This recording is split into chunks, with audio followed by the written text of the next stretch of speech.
Namah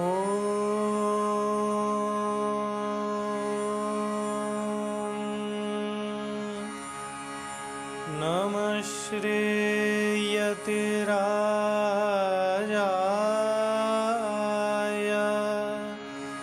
Vivekananda Suraye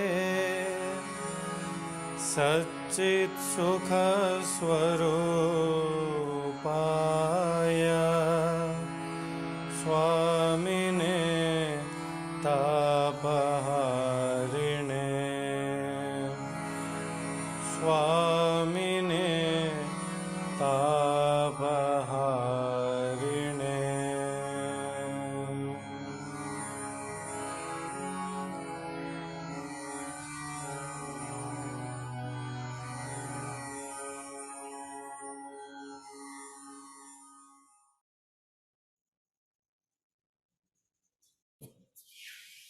So, good evening, pranams. We are starting our discussion for today.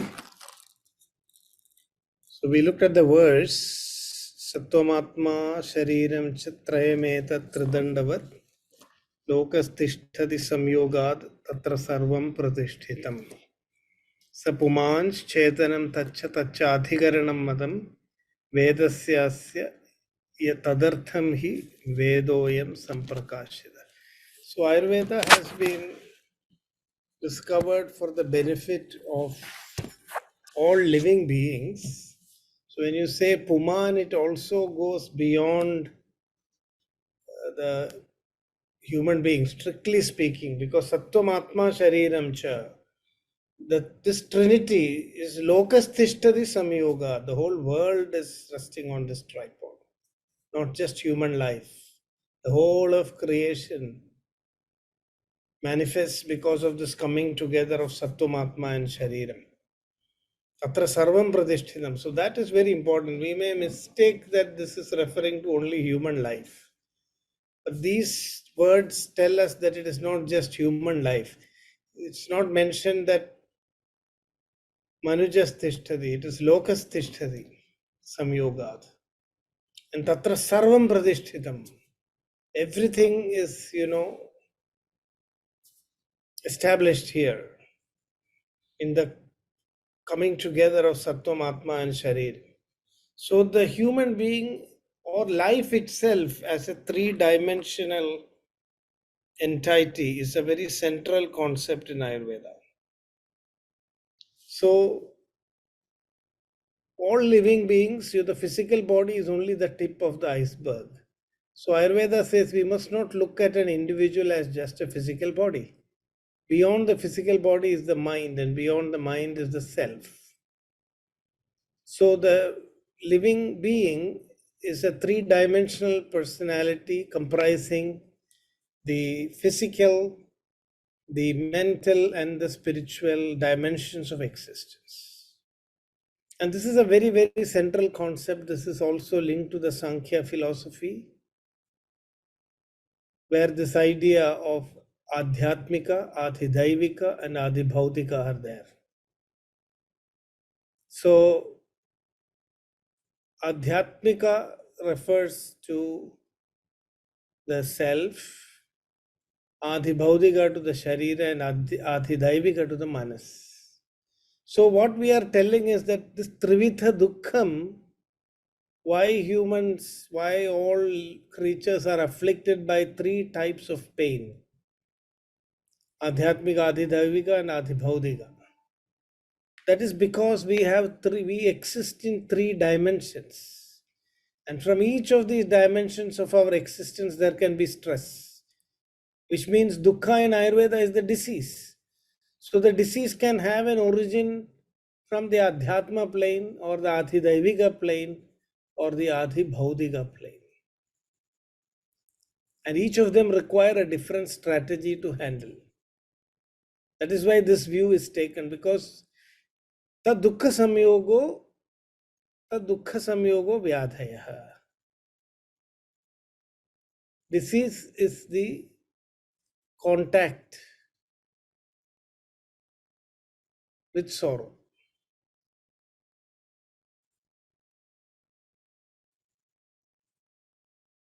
tad dukkha samyogo vyadhaya. So, what is that dukkha samyoga? So, this is what a Vaidya is trying to diagnose also. A Vaidya is looking at disease as a dukkha samyoga.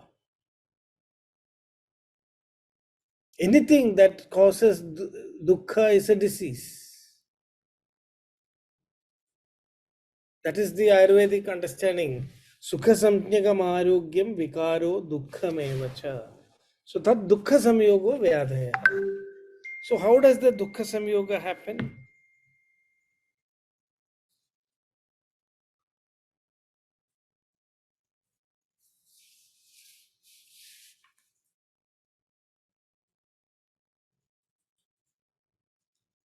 This dukkha can come from three dimensions of our existence: Adhyatmika, Adhibhaudika, or Adhidaivika.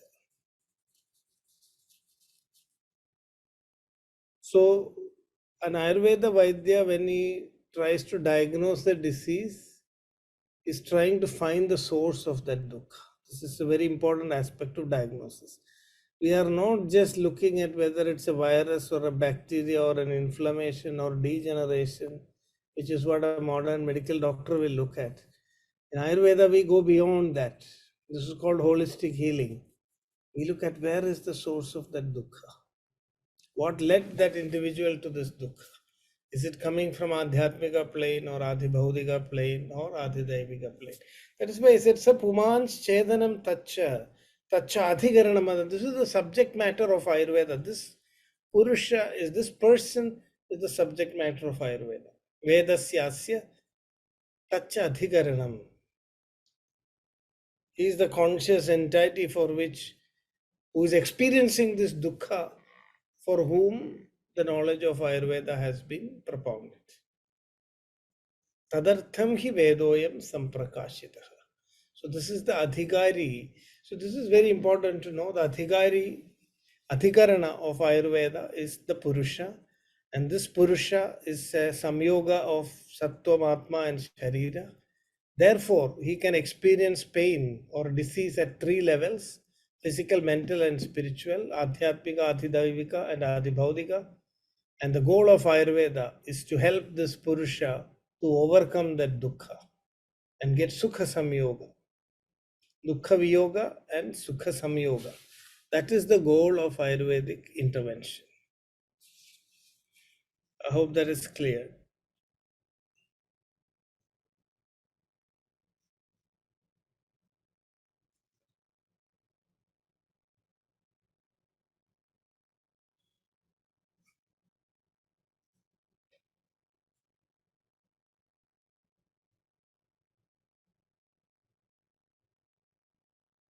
So next we are going to discuss the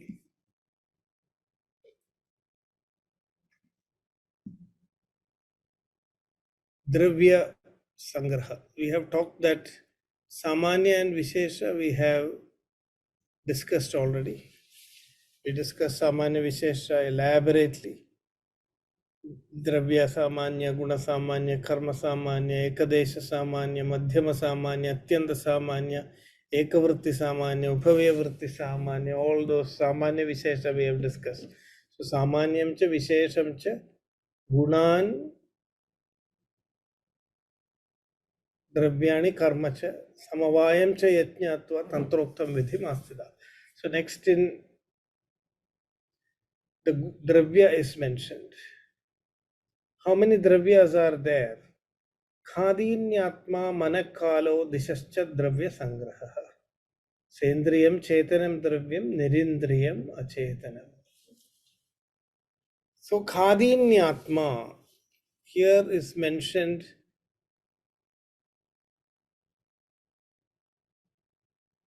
Khadini are the five Mahabhutas,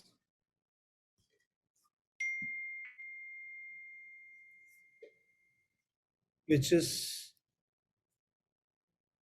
Akasha, Vayu, Agni, Jala and Prithvi. So here, interestingly, Khadinyatma is mentioned. So this is to show this continuum that all the Mahabhutas are flanked by Ka and Atma. In fact, only Ka and Atma are discussed here. Both are not visible to us. So this is like presenting the UV rays, the rainbow spectrum of colors. There is UV and IR, ultraviolet and infrared, both of which are not visible to us.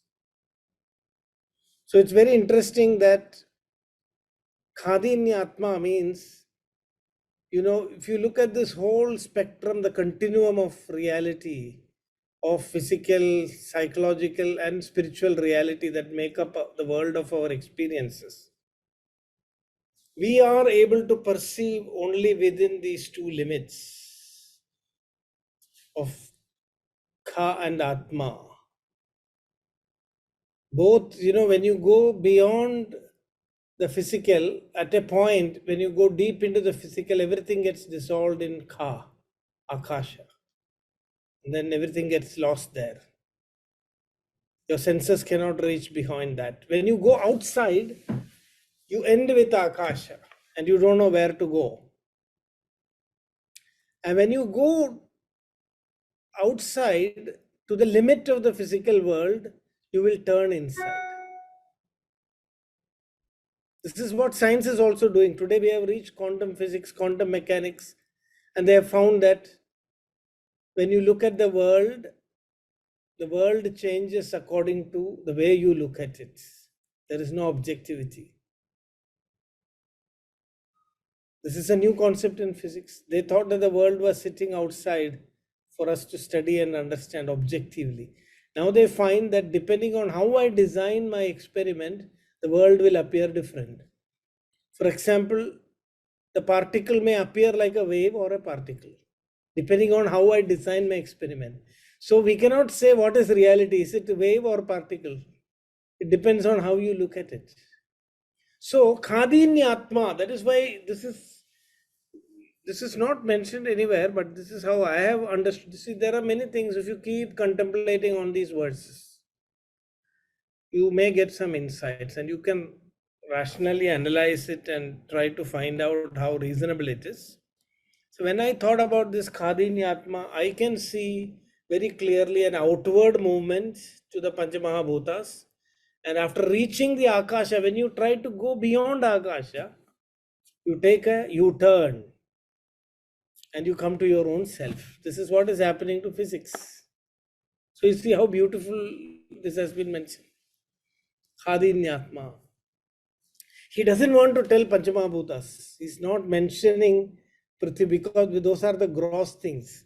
So he's telling us that infinity, universe is infinite like Akasha and like Atman. Outside is Akasha, infinite Akasha, and inside is infinite Atman. Your world exists between these two limits. Now this is something you don't know. See, now I don't know. I'm asking you, do you find this meaningful? Because it is not, if you read an English translation, you will not get that insight.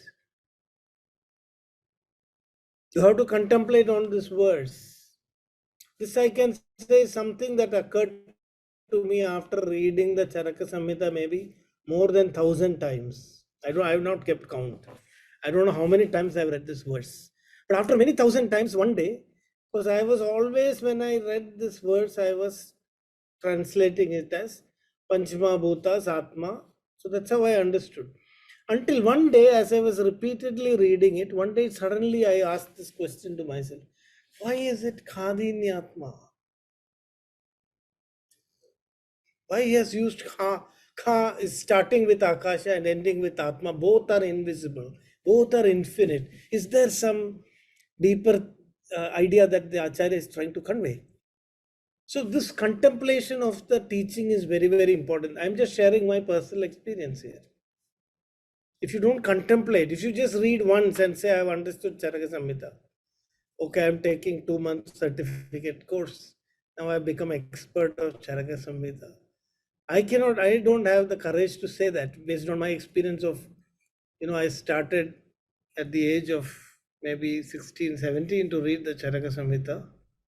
So it is more than 37, 38 years now. So I have revealed my age also in the process. After more than nearly 4 decades of reading, I don't have the courage to say that I understood or I am an expert in Caraka-Saṁhitā, because every time I'm reading again, the verses are seeming to convey new meanings and new insights.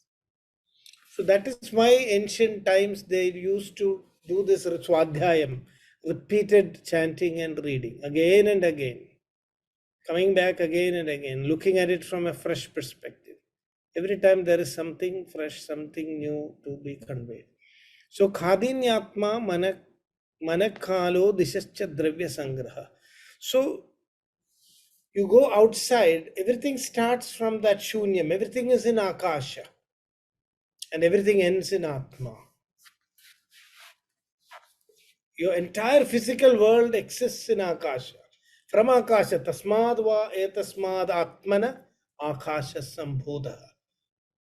See, this sloka seems to be just, echoing this Upanishadic, the Vedic mantra, tasmad va etasmad akashad.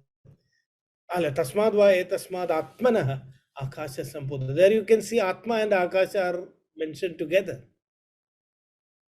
आकाशाद वायु वायोरग्नि अग्नेरापः अद्य पृथ्वी पृथिव्या ओषधयः ओषधीभ्यो अन्नम् अन्नात् पुरुषः तस्माद् वा एष पुरुषः अन्नरसमयः. So at one time when I was reading this, I felt this connection to these passages from the Vedic literature. Then I got this insight. Khadinyatma means that tasmadva etasmad atmana akasha sambhuta. The true reality is infinite consciousness, an infinite unified field of akasha from which the whole of creation manifests. And even beyond that is the unified field of our own consciousness. So the goal of life is to explore the physical world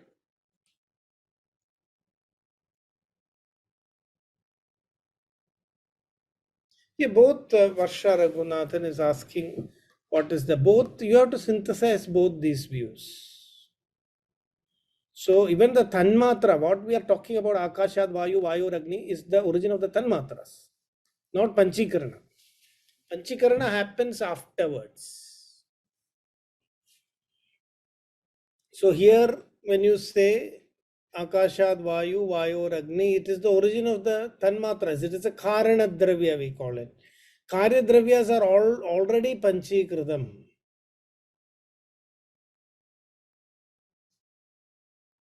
So both theories are not contradictory. In fact, when you read them together, you get the more complete picture. This is what I have understood. So when you say Akashad Vayu, Vayu Agni, it is the overall gross, the whole process is described. There we are not differentiating whether it is Tanmatra or Karana Dravya or Karya Dravya. But generally, this is how we understand that it is only at the Tanmatra level that you can see the sequence one after the other, because in the physical world, everything is Karya Dravya and it is all, happening after Panchikarana. So let us not go into that discussion now. I hope the point is clear. My explanation is that there is no contradiction actually. So Khadinyatma and Mana and Kala and Dik, this is what binds us in this universe. That is why those three things are placed later. When there is mind, there is time and there is space. You get projected and entrapped. If you were to understand that the whole physical creation is just manifesting from that infinite Akasha and dissolving back in Akasha. Akashad Vayu, Vayoragni, Agnerava, Adhya Prithvi. Prithvi Jalau Viliyate, Jalam Agnau, Agnir Vayu, Vayu Punarapya Akashe Viliyate. So this is a cycle of the Panchamahabhutas. From Akasha to Prithvi and from Prithvi back to Akasha. In Ayurveda, this process is called as Agnisomiyam.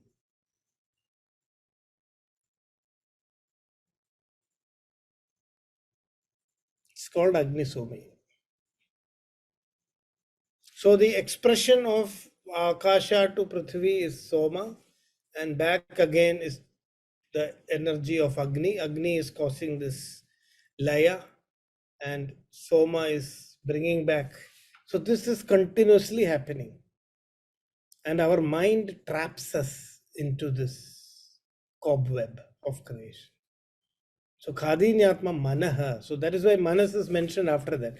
Otherwise, Manas should have come between Khadini and Atma, but Manas is mentioned separately to tell us that that is the Manaeva Manushyanam Karanam Bandha Mokshayoho, as it is mentioned.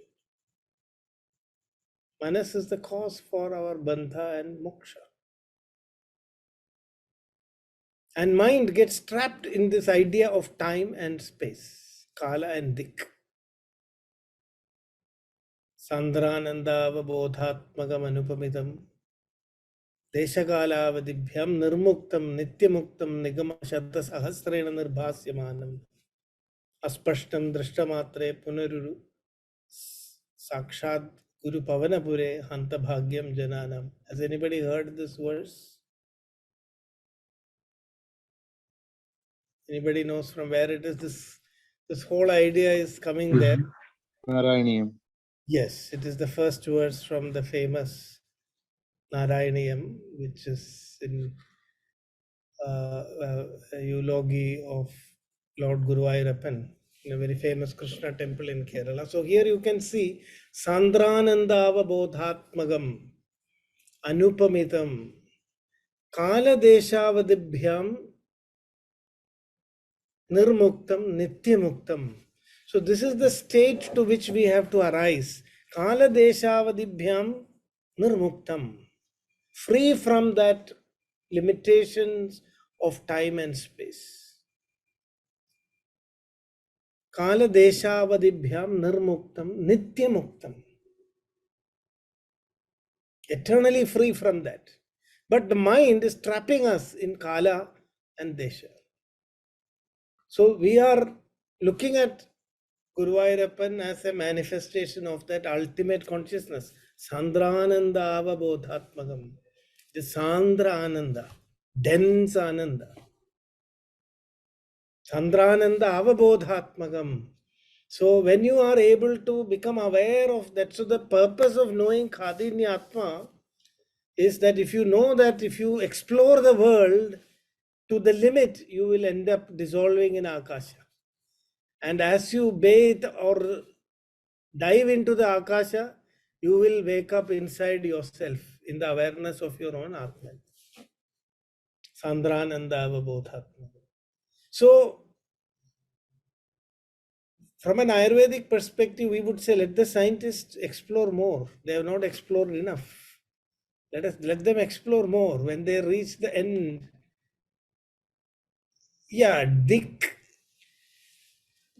Desha, it's not easy to translate it into English because you may have the doubt whether Akasha is space or Dik is space. Because Dik is actually direction, because we cannot imagine Akasha is beyond our imagination. Akasha is free from idea of direction. Usually when we say space, in fact, all the ideas of space that we use in navigation, in mapping, it's all based on Dik only. Because in this embodied state, we cannot conceive space. We cannot conceive empty space. Empty space has no Dik, no direction. There is no east, west, north or south. Can you tell me today, can you think of space without direction? It's not possible. We immediately bring our compass. This compass has been used by humanity for centuries now.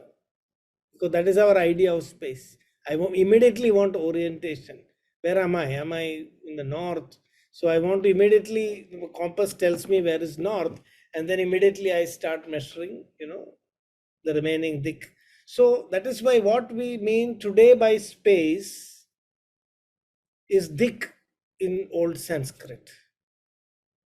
Akasha has no equivalent.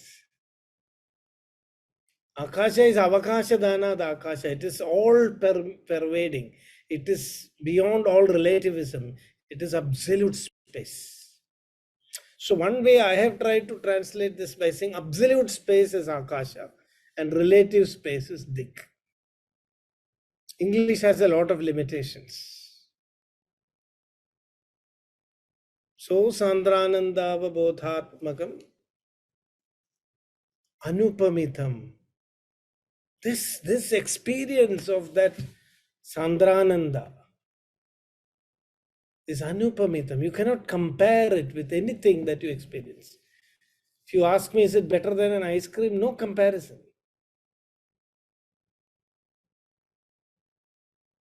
People are not interested in this Sandrananda because they think ice cream is tastier. Watching a movie is more enjoyable. All the other pleasures of the world is better. They are, exchanging shit for gold. You have to experience this Sandranandam once, then it is like you will get drunk. You don't want to come out of it. So today we are not getting that exposure. We are not. Once such Swami Vivekananda was blessed to get such a blissful experience when Ramakrishna Paramahamsa touched him for the first time. Great Mahatmas are able to transmit this, and that made him completely, a spiritual person. That one experience was enough. There was no looking back. So this Ayurveda calls this Amritam Brahma Nirvanam Paryayai Shanti Ruchyate. This is the state of Amrita, immortality, where you experience it. Sandranandava Bodhatmagam Anupamitam Kala Deshavadibhyam Nirmuktam Nityamuktam Nigama Shata Sahasrena Nirbhasyamanam. Shata Sahasra Nigamas have been trying to elucidate this, tell to everybody in this universe, look, this is where the real joy is. But we have ignored. Centuries and millennia we have ignored this call of our own self. Nigama Shata Sahasrena Nirbhasyamanam Aspashtam Drishtamatre. It is Aspashtam Drishtamatre Punaruru Sakshat Guru Pavanapure Hanta Bhagyam Jananam. So you are beholding that. So what I wanted to say is that, see, this deeper analysis, you can see how one Shastra can be explained with another Shastra. This is a very peculiar thing of Indian systems. All knowledge systems are intimately connected. So you can explain this verse with Upanishad, you can explain this with Narayaniyam, you can explain it. The more you are deep into Sanskrit literature, the more you can see all the connections everywhere. That is why Sushruta says, don't read a Charaka in isolation. You may begin in isolation. No, I have not reached that part. Sendriyam, Chetanam, Dravyam, I have not yet explained. So please wait for that. So Khadinyatma Manakala. So I hope you are able to see that this Khadinyatma, the way that verse is composed, shows that you can link it Tasmad va etasmad Atmana Akasha Sampati.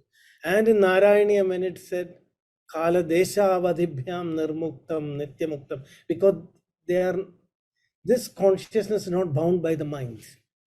When it is not bound by the mind, it is not under the grip of Kala and Dik. So that is why Khadinyatma Manakalo Dishascha Dravya Sangraha. So Manas, and when there is Manas, then you are trapped in time and space. So when you dissolve your Manas, You become free from time and space. And then you enjoy that Sandranandava Bodha. That is the goal. That is the goal of Ayurveda for sure. But Lokeyor Ubhayor Hidam, so it is coming down to our level. If you are sick, it will tell you, okay, there is something to do. You cannot go to a sick person and tell Sandranandava Bodhatmakam. He will become more sick and more miserable.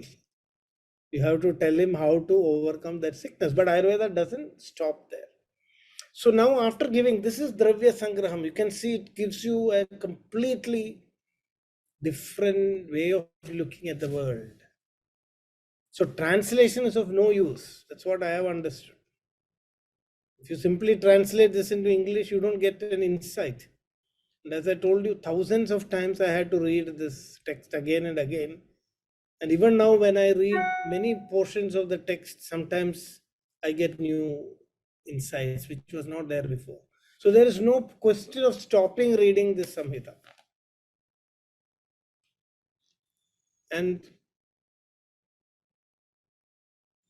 there is no way, no easy way to teach anybody to read the Samhita and get deeper meaning. You may get new meanings. You have to put the effort. There is no shortcut. There is no method I can tell that, okay, tomorrow you read, you start getting meaning. No, it is a big, deep well that you have to dig. For a long time, you may not see any water. But one day you will strike. And then, it is like a spring. A whole flow of meanings, insights will start coming. But do we have the patience to keep digging, keep repeating? That's clearly my experience. There have been many years I have felt disillusioned. I thought the Samhita is not conveying deeper meanings. It looks superficial. I can say... I didn't catch that. Oh, could you try again? No, I did not ask you anything, Siri. Okay.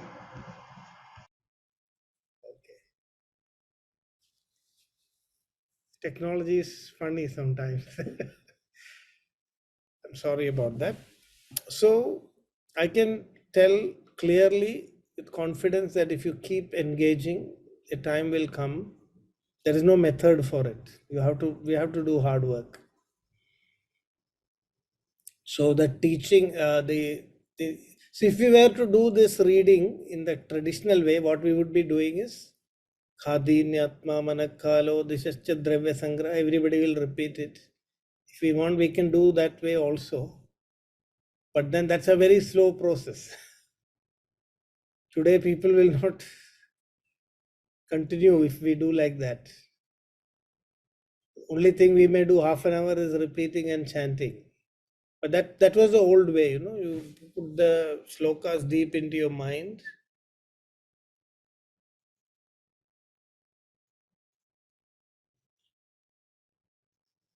Mana is the cause for dukkha and sukha. Mana eva manushyanam karanam banta mokshayo. Not of creation. Mind is binding us. What is bandhana is the way we look at the world. Mind is distorting our understanding of reality.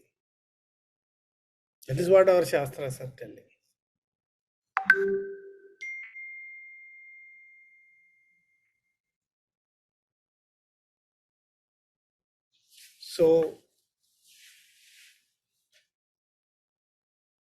So if we dissolve the mind, we see what is reality. Because Maya also means that the world is not the way we see it. Ya Ma. What you see is not reality. It doesn't mean that the world is an illusion. It only means that our mind is distorting it. So that's what Shankaracharya also says, Brahma Satyam Jagan Mithya. It doesn't mean that the world doesn't exist. It is just appearing in a wrong way to us. Nothing is going to change fundamentally. It's our experience that is going to change when our mind dissolves. There are many ways. It's difficult in English to explain. Sometimes it is like the mind expands. When the mind expands and becomes, so sometimes we say, when the small I becomes the big I. Because ego cannot be eliminated. Yes. Yeah, our experience, sukha and dukkha, is like the signals with which we are able to navigate in this world. When dukkha is like a guru. When dukkha comes, we know that something has gone wrong. We become alert, and then we start becoming awakened. So dukkha is the starting point of all knowledge. If there was no dukkha, then nobody would evolve in our life. So sukha dukkha, that is why Bhagavad Gita clearly says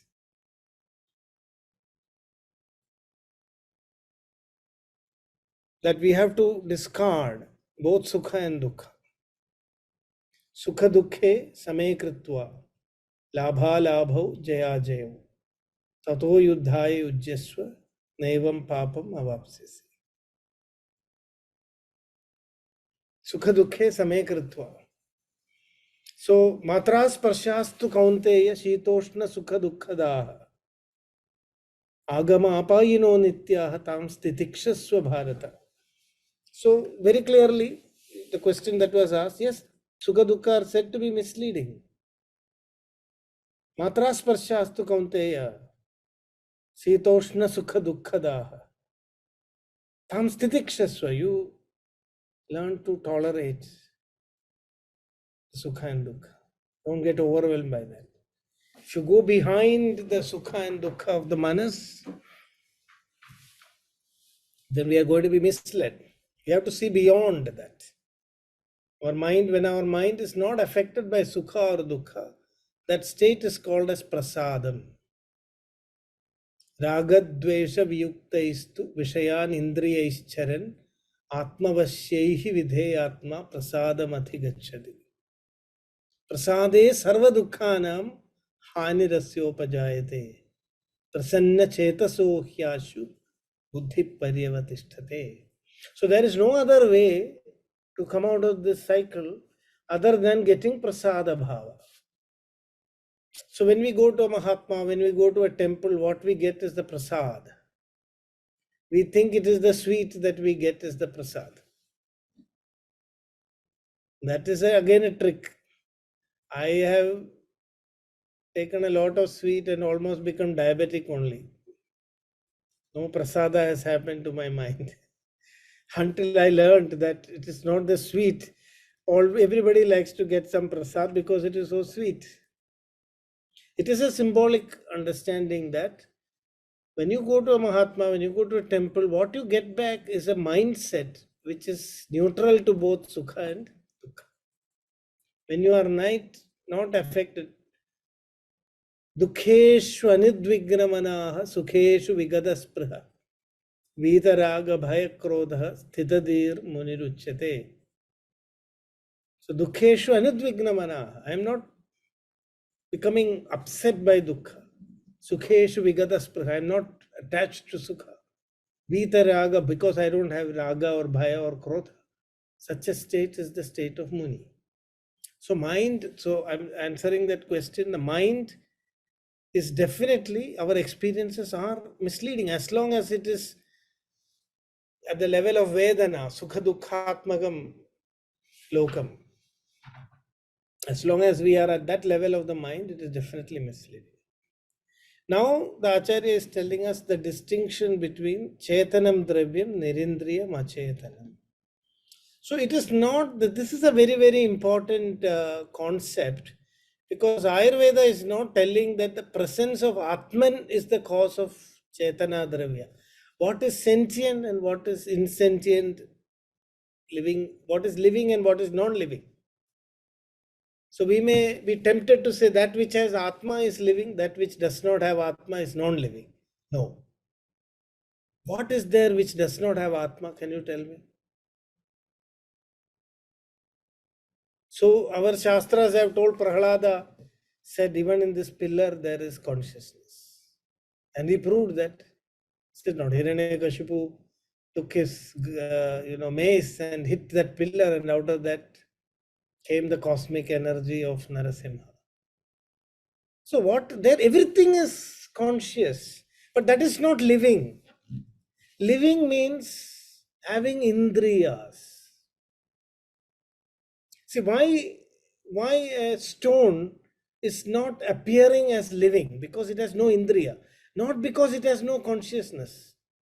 We touch even a stone, even mud, even the earth we touch and put on our head in worshipfulness, because we see the Atman everywhere. Sarvavyapi hi Atma.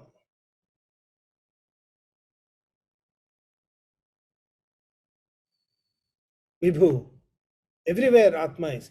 Consciousness alone is not enough to create life. Indriya should be there. Why Indriyas? Because Indriyas limit our knowledge.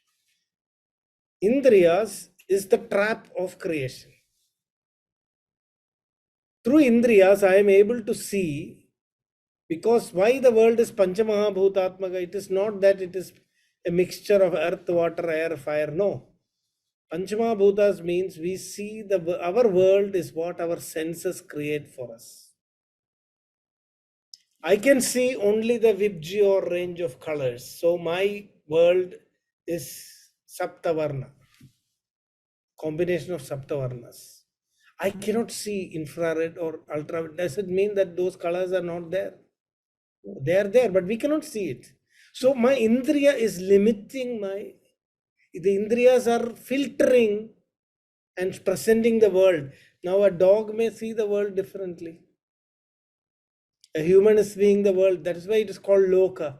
Yat prakarena alokayati tal loka. So our world, manusham lokam, is the way we create it through our indriyas. So smell. A dog has more.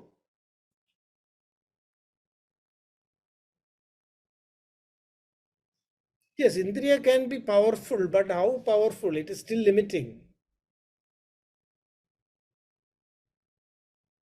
Yeah, prana is pranabhridam yatra shrutaha sarvendriyani cha. Prana and indriya are working together. Indriyas are in the pranamaya kosha. That is why we say that when the prana grows, the function of indriyas stop. That is why we say the person is dead. Because there won't be any motor sensation. There is no sensory or motor impulse. That is indriya. Indriya means motor sensory impulse. That happens when there is a flow of prana. So the shiras is said, pranaha pranabhridam yatra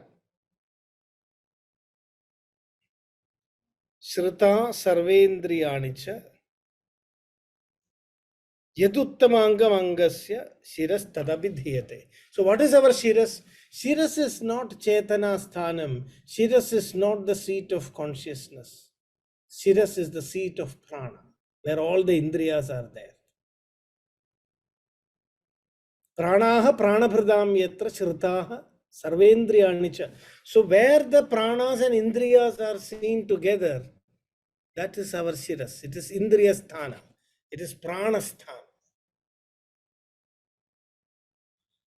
I cannot understand your question, Abhijit ji.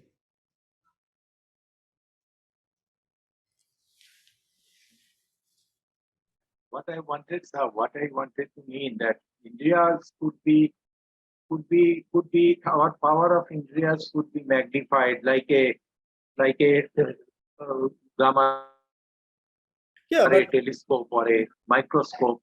So, but that is not the living thing. That is not a living thing. That could be a mechanical instrument which is no. That is not like a Google car. That is not Indriya. That is not Indriya. Indriya is not.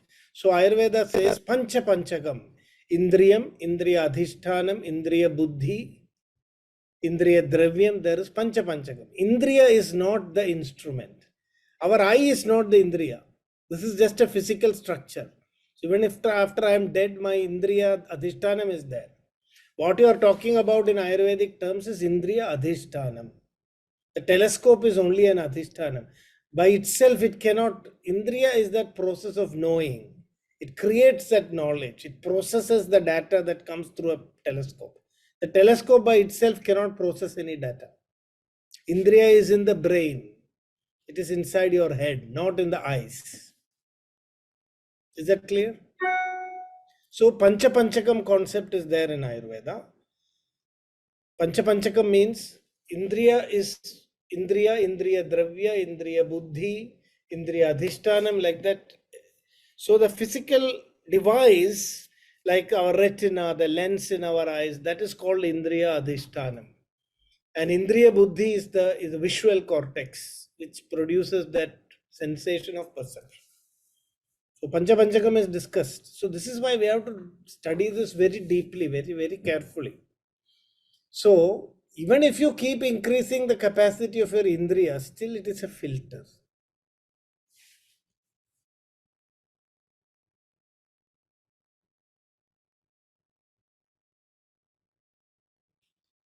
Yeah, phototropism and geotropism, yes, it is not just dik, it is the response to light. It is actually response to stimuli concept, which we call as a function of Vayu, Va Gati Gantharayo. So how do I understand whether a person is alive or dead? By motor and sensory responses. If somebody is dead, I don't like the term supernatural, because everything is natural. Something which is supernatural is a bit tricky. Supernatural idea means it is not natural. This world, everything is in nature, no, from nature. What is coming from nature is natural. So if it is supernatural, then where is it coming from? So what we actually mean by supernatural is, which is, not so ordinarily experienced. It may manifest under certain circumstances. That's all. There is nothing beyond nature. Everything is from Prakriti only. Right? Only thing which is beyond Prakriti is Purusha, our consciousness. And consciousness does not create magic. Where there is magic, it is Maya. Consciousness is not interested in doing magic. Magic is to entertain us. The world is like a, creation is like a magic, if you want to look at it that way. So I'm not interested. I mean, I'm a bit cautious about using words like supernatural, natural. Generally, what we don't understand, we may say supernatural. But in Ayurveda, everything is natural. So, yeah, coma patients, it's an Indriya problem. Their Indriya is getting affected. Shiras is the Indriya. So when Indriya is affected, they are not able to respond. So they become Achetanam. And gradually, they still have prana in their system. So they are not able to respond to outside stimuli. That is what we see when you look at the pupil, when we see, we move their hands, we pinch them. So Ayurveda says to find out, sometimes we try to pinch the person, prick, and then see if he's responding. If there is prana in the system, if there is a stimuli, there will be a response. So response stimuli, this is what happens when there is a flow of prana. When there is no prana, there is no response of stimuli. Even plants do that. Plants have prana. That is why they respond to stimuli. So that's why we say when we go and pluck a plant, we have to be very careful, ask for permission, and be very gentle, don't hurt. There are studies which have shown that there are ultrasonic sounds created by plants. Humans cannot hear that. But when you use instruments, we can see when you go with a knife to cut a plant, it is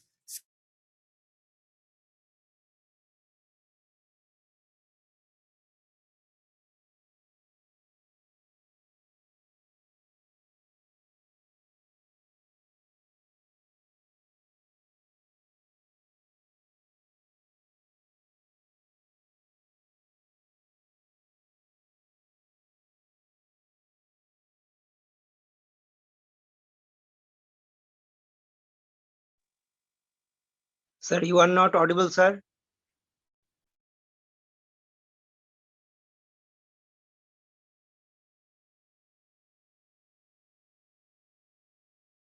Yeah, I'm sorry, there was a internet interruption. So is that clear? These are very profound concepts, so I'm taking a little time to explain. So consciousness by itself, yuktasya, so atmatnya karanair yoga, jnanam tvasya pravartate. Atmatnya, atma becomes a knower, karanair yoga, when it is associated with indriyas. When there are no indriyas, there is no expression of life. So Atma is present everywhere. Even in stone, Atma is present, but we cannot say that because of Atma it is living. You can say it is conscious. Everything is conscious in this universe. Even an atom is conscious. Even an electron is conscious. But they are not living. What is the sign of life? The ability to respond to stimuli. It is the flow of prana. It is the function of indriyas that makes something living and non-living. So it is mentioned here, Sendriyam Chetanam Dravyam Nirindriyam Achetanam. Is that clear? Many people misunderstand by saying, so there were debates in ancient times as to whether animals have souls, plants have souls. According to our thinking, this is stupidity to ask whether animals have Atma or even a stone has Atma. Everything is in Atman. There's no place where Atman is not present. So the famous story of a disciple who was asked to hide and eat so that nobody would see it. Nobody would see him eating. And finally he comes back to the Guru not eating, saying that he couldn't find a place where he was free from the gaze of the Atman. So wherever I go, like the remote, closed circuit camera, he was able to see the Atman everywhere. So he says there is no place where I can hide from Atman or consciousness. So that is the idea of a conscious universe. The universe is conscious, otherwise, the sun will not behave the way it is, the moon is, all are working in a very conscious way. In fact, they are more conscious and more responsible than us humans. The sun is not bored doing the same thing over millions, billions of years. The moon is not bored by roaming around the earth again and again, same way. It's not getting bored. But a human being, if you ask to work for one day, second day he gets bored. So how can you say that the inanimate objects are not conscious? They are behaving in a very conscious and responsible way.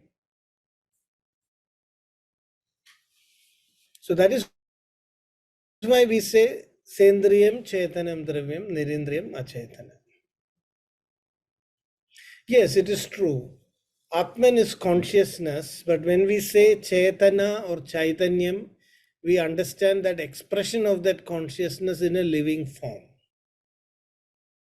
So when we say something is Chetanam, it means that consciousness is expressed. But if you go to a stone and speak to it, there won't be any response. But it is witness. It is just following its dharma. A stone will not suddenly go up, or it will not suddenly, work against gravity. If you throw it 100 times, it will keep coming down. Don't you think that is absolute obedience and predictable behavior? Because it is conscious of its dharma. It is following that same procedure. So what we say as Chetana, consciousness is an English word. I am trying to distinguish between conscious and living in a very private way. So don't take I'm just trying to grasp what I am trying to convey. English is a very difficult language here. because many of these concepts are not there in the Western tradition, so we won't get easily good words.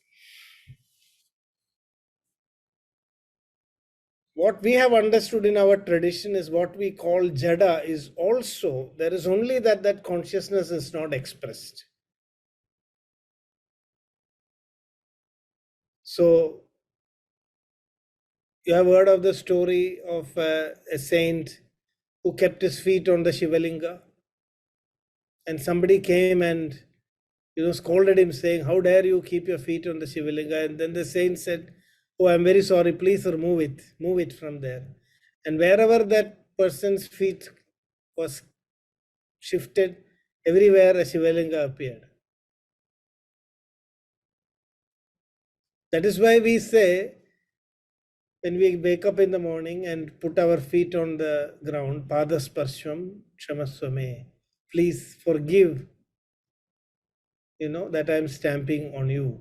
Because we know that Atma is present everywhere. With that awareness, when we live, it won't take much time before we are awakened to that higher awareness. So Shreyas, I hope I could explain. These are all conventions. When you say Atma or Nirvigara Parastu Atma, that Atman is present everywhere. In the wall in front of me, in anything that I see, the base is consciousness. The base is the Atman. Whatever I behold, the whole world, Samudraiva Udaganam Bhavanam, just like from the ocean, the various waves arise. Everything in this creation arises from that consciousness. But still, there is this distinction between Chit and Jada. What is inert and what is. So, that differentiation is because of Indriya. Indriyas allow that consciousness to interact, respond. So that is why Mayadhyakshena Prakriti Suyate Sacharacharam. Through the transformation of matter, the consciousness gives birth to itself and expresses through the Prakriti. But it's only a degree of expression. So as more the expression becomes, the more in the hierarchy of life. But that first form of life, that single cellular organism that we identified as living, started with the ability to respond to the external environment. When there was a stimuli, when something came, it tries to respond.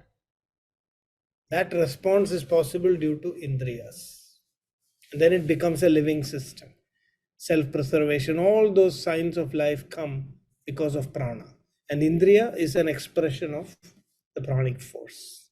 It's not all it's not the physical eye.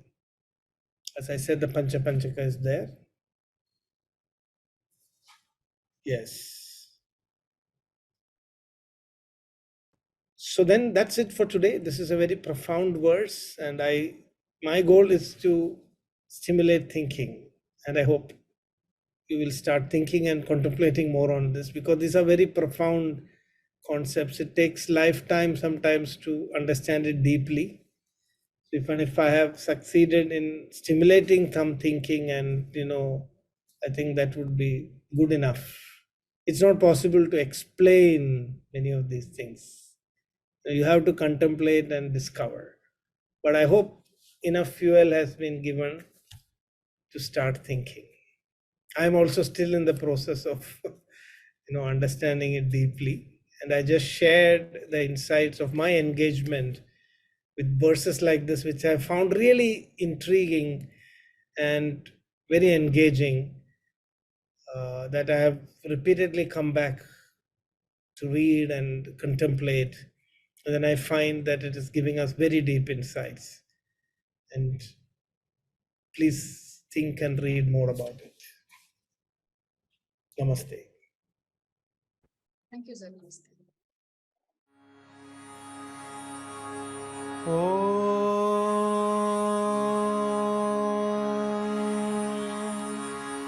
संस्थापकाय च धर्मस्य सर्वधर्मस्वरूपिणे अवतारवरिष्ठाय रामकृष्णाय ते नमः। रामकृष्णाय ते